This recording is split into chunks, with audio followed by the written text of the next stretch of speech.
L'émission qui suit a été réalisée par les membres de la communauté avec l'aide de Télé Cogeco.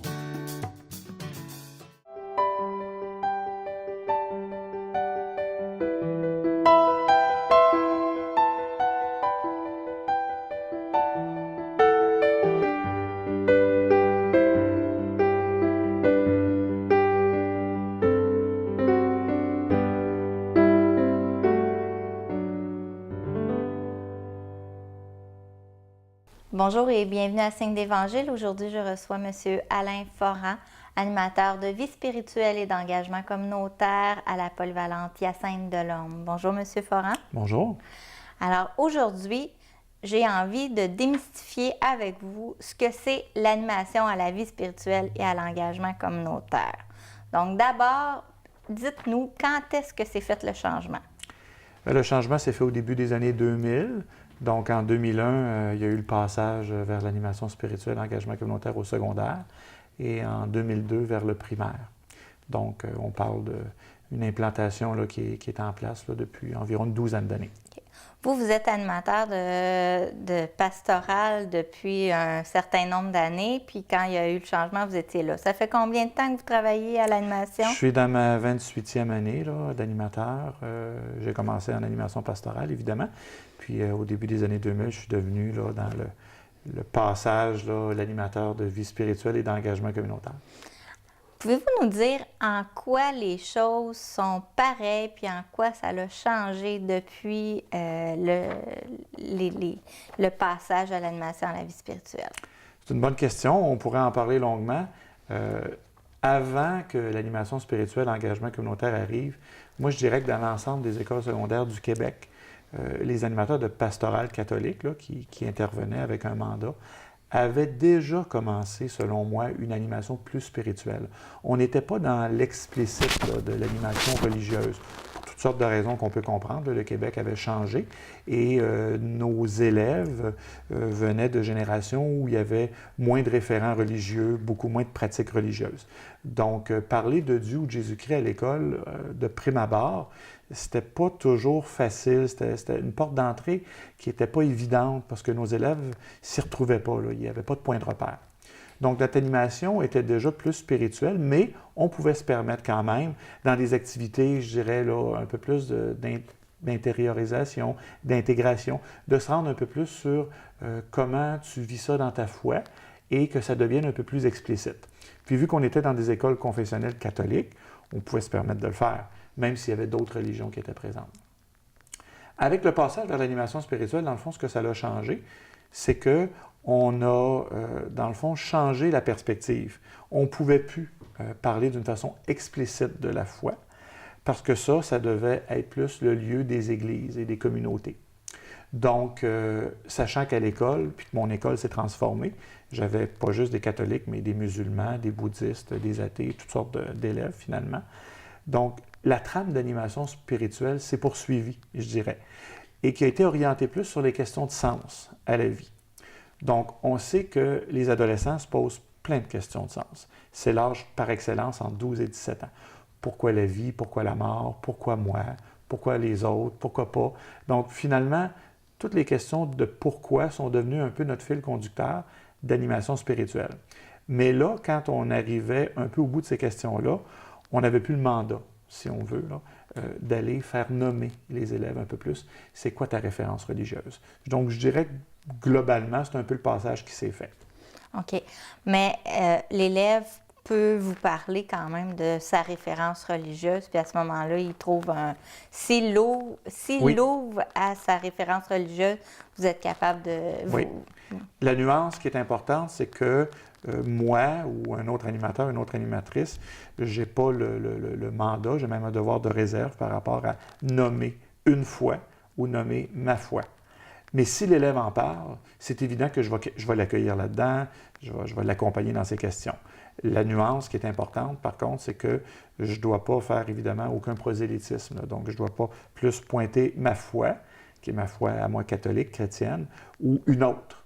Donc, j'accueille essentiellement l'élève au niveau de ses questions spirituelles. Ça débouche sur des questions religieuses. Je l'écoute, je l'accompagne là-dedans.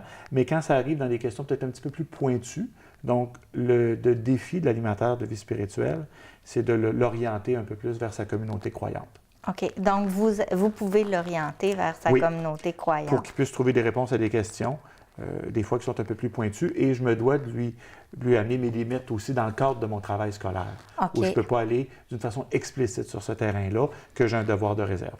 OK. Dites-moi, c'est quoi les projets que vous avez actuellement à la PhD en lien avec l'animation spirituelle des élèves? Le défi, c'est de trouver un peu les portes d'entrée avec les adolescents. Je parlais des pourquoi tout à l'heure. Donc, moi, dans ma programmation, il y a des activités qui sont essentielles. Entre autres, je suis responsable d'un comité qui s'appelle le Comité Survivre, qui est un comité prévention suicide, oui à la vie. Donc, de ce comité-là, de ces activités-là, c'est toute une porte d'entrée pour mon animation spirituelle. Parce que là, on est dans les questions de fond de la vie, dans les questions de fond de la mort aussi, puis dans les questions qui animent beaucoup les jeunes. Donc ça, pour moi, c'est une grosse porte d'entrée. Donc, j'ai beaucoup d'activités qui s'articulent autour de ce comité-là.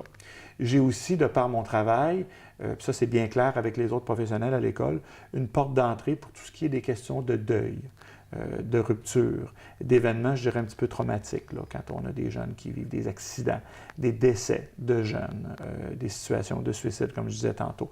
Donc, pour moi, cette porte d'entrée-là me met là, dans le vif du sujet très rapidement. Donc, ce qui fait que j'interviens souvent dans les classes, dans ces occasions-là. Et de là, ça l'entraîne des suivis avec des élèves qui vont venir me voir sur une base plus personnelle pour les questions un petit peu de sens.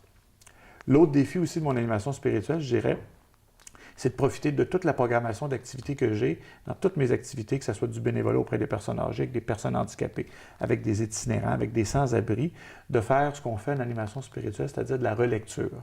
Donc, de partir avec l'élève dans l'activité, avant, pendant, puis après, puis de regarder avec lui ou avec elle, toi, là, qu'est-ce que c'est venu chercher dans des questions de sens à ta vie? Et là, j'ai évidemment là, des occasions en or pour faire de l'animation spirituelle tous les jours. Et ça, c'est sans compter les élèves qui vont venir me voir parce qu'ils ont fait une activité avec moi, puis ils vont avoir créé une relation signifiante, puis ils ont besoin de venir me parler un petit peu de leurs questions plus spirituelles. OK. Vous l'avez ouvert un petit peu, les projets d'engagement communautaire. Vous avez parlé de lien avec la semaine de prévention du suicide, etc. Pouvez-vous nous les nommer un peu moins vite pour qu'on puisse les... J'ai beaucoup, évidemment, d'activités d'engagement communautaire. C'est un volet là, qui est multiple. Donc, j'ai un volet auprès des personnes âgées. On fait du bénévolat à l'Hôtel-Dieu ici à Saint-Hyacinthe. Donc, j'ai des élèves qui, soit le jour ou le week-end, vont faire des visites d'amitié et vont accompagner des personnes âgées dans le cadre d'activités organisées à l'Hôtel-Dieu. J'ai un volet auprès de personnes atteintes d'handicap physique et intellectuel avec le parrainage civique de Saint-Hyacinthe. Donc, ça fait 22 ans où j'ai des élèves qui participent à des activités à l'école avec des personnes atteintes d'handicap et aussi qui vont s'impliquer avec le parrainage civique. On a un volet qu'on a développé beaucoup les dernières années au niveau de la Société canadienne du cancer. On a des centaines d'élèves qui participent au relais pour la vie. Ça, c'est très impressionnant. Chaque année, ça grossit, ça grossit. Mais on participe à d'autres activités comme le défi tête rasée, le camp du porte-à-porte, des campagnes auprès de la population. J'ai un volet depuis près de 25 ans auprès des itinérants. Donc, on va à l'accueil Bonneau à Montréal avec les plus vieux de l'école, faire des visites et servir des repas à des itinérants. Donc ça, c'est un autre volet qui est très développé. Jusqu'à l'an dernier, on avait un volet aussi en milieu carcéral. On allait à la prison de Cowansville entendre le témoignage de prisonniers. Malheureusement, ça s'est terminé là, à cause des coupures qu'il y a eu en milieu carcéral. Donc, c'est quelques exemples d'activités qu'on a et on participe aussi à des activités plus ponctuelles. Je regarde comme la marche pour la sclérose en plaques, des activités parfois où les élèves viennent nous voir. Il y a aussi le volet à Noël, très présent, de Noël de partage avec Moisson Mascoutaine, où on fait notre part, nous, localement, pour ramasser des denrées, de l'argent, mais j'ai des élèves aussi qui vont travailler à Moisson Mascoutaine. Et d'autres propositions, des fois, qui nous viennent du centre de bénévolat ou d'organismes communautaires. Donc, c'est vraiment exponentiel, là, ce qu'on peut faire au niveau du bénévolat. Puis, est-ce que vous avez... On peut dire est-ce que vous avez des statistiques? J'ai oublié de vous le demander dans mes questions. Est-ce que vous avez des statistiques de combien d'élèves peuvent être touchés par le service d'animation? J'ai beaucoup d'inscriptions. C'est un heureux problème, là. Je viens de terminer ma tournée du mois de septembre. Au mois de septembre, je rencontre tous les élèves de l'école pour offrir mes activités. Les élèves s'inscrivent sur une base volontaire. Puis, donner un exemple concret, là, demain midi, j'ai une réunion pour mon activité personnes âgées à l'Hôtel-Dieu. J'ai au-dessus de 300 inscriptions. Alors, dans les faits, ça me fait au moins une centaine d'élèves. Des fois, il y en a qui s'inscrivent, qui ne viennent pas, mais je m'attends à avoir au moins une centaine d'élèves plus qui vont venir à la réunion demain midi. Donc, c'est une centaine d'élèves potentiels qui, pendant l'année, d'octobre jusqu'au mois de mai, vont aller faire les visites à l'Hôtel-Dieu. J'ai beaucoup d'inscriptions. Ce n'est pas un problème, les inscriptions.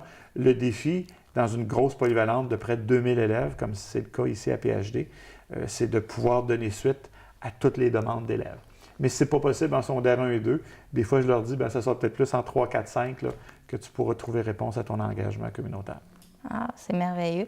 Puis, à quoi ils ressemblent les jeunes qui vous consultent? En quoi sont impressionnants? En quoi sont vivants? En quoi... Bien, moi, je dirais depuis 28 ans, les jeunes m'impressionnent. C'était vrai, il y a 28 ans, il y a 15 ans, il y a 10 ans, il y a 5 ans. Moi, je pense que les jeunes, ils ont soif de changer le monde. Ils ont soif d'améliorer le monde dans lequel on vit. Ils sont très passionnés, ils sont très idéalistes. Alors, il faut les accompagner là-dedans. Donc, j'ai des jeunes depuis 28 ans. Puis c'est pas juste à Saint-Hyacinthe, c'est partout là, au Québec, quand je parle avec mes collègues, qui arrivent avec les yeux pétillants puis qui sont généreux de nature. Ça, je pense que c'est très adolescent. Ils m'impressionnent parce que les jeunes sont très soucieux de la justice. Hein?